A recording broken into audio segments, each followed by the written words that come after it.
ไปเอามามันหนักกันบ่ได้เป็นสิฮัก เอามาดูคู่จ้ะ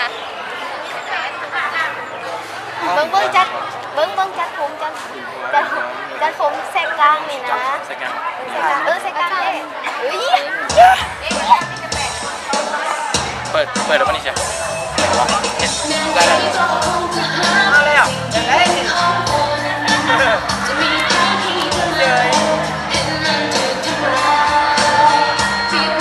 เอ้าชุดในชีวิตกูกูเมื่อกี้มันคนแต่งตั้งนะ